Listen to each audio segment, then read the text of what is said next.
é falsa. Essa dali.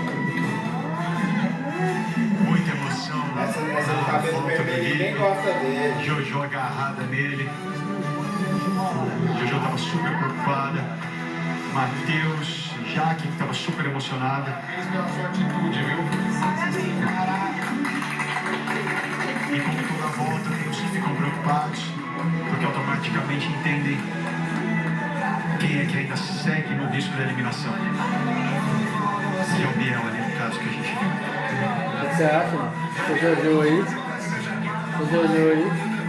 Fake news? Ok, Total. vou conectar de volta então.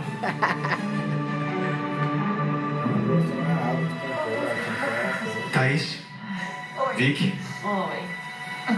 eu vou pedir só um momentinho pra vocês, tá?